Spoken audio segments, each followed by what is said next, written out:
Last week, I flew from Calgary to Ontario to attend my first driven Toronto event. As someone who grew up just outside of Toronto, it was exciting to come back and experience one of Canada's most recognized automotive events held in the city. Over the weekend, I explored the show, met builders, connected with local businesses, and spent time with members of the community who have been helping shape Toronto car culture for decades.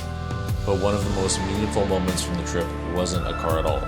For me, one of the coolest parts of the trip was simply being back in Toronto. Even though Redline High is now based in Calgary, Ontario will always feel familiar to me, and getting the chance to experience the Toronto automotive scene firsthand was something I'd always been looking forward to for a long time. The weather was great, the atmosphere was relaxed, and the moment I walked into the venue, I could tell it was going to be a fun weekend. With more than 200 vehicles on display and a variety of local businesses and vendors in attendance, there was plenty to see. One thing that stood out throughout the entire event was creativity. There were plenty of impressive builds, but what caught my attention the most wasn't necessarily the horsepower or expensive parts, it was the originality. From detailed artwork and custom fabrication to some truly unexpected ideas, there was no shortage of personality throughout the show.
One of my personal favorites was an incredibly clean first generation NSX owned by Tommy, who is an OG in the Toronto car scene. It's one of those cars that instantly grabbed your attention, and seeing it in person made it even more impressive. Another build featured an actual functioning water fountain in the trunk that caught my attention. Definitely not something you see every day on a build. Everywhere I looked, there were examples of people finding unique ways to express themselves through their vehicles, and that's something I've always appreciated about the automotive culture. One of the highlights of the weekend was finally getting to meet Peter in person. Earlier this year, I featured Peter in a supercharged Audi SQ5 through a Redline High Spotlight feature. At the time, we had only connected online, but through that feature, we stayed in touch and continued supporting each other's journeys. Getting the opportunity to finally meet in person reminded me why I started Redline High in the first place. It's easy to think social media is just numbers, followers, views, and likes. But behind every profile is a real person with a story.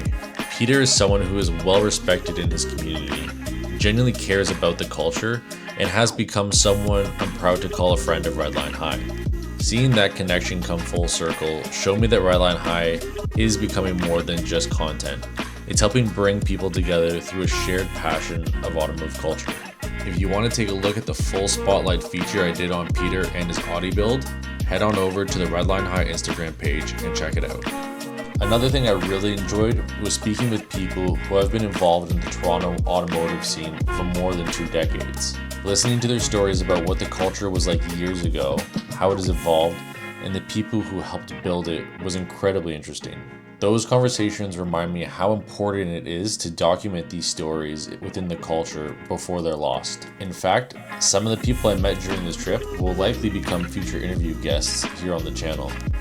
Local businesses, artists, creators, and entrepreneurs all played a role in making this event what it was.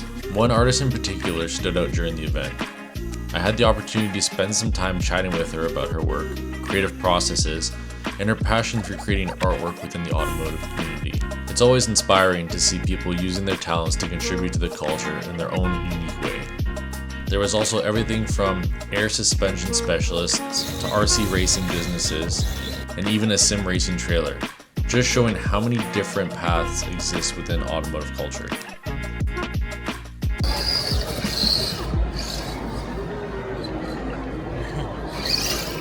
While the cars brought everyone together, the people are what I'll remember most from this trip.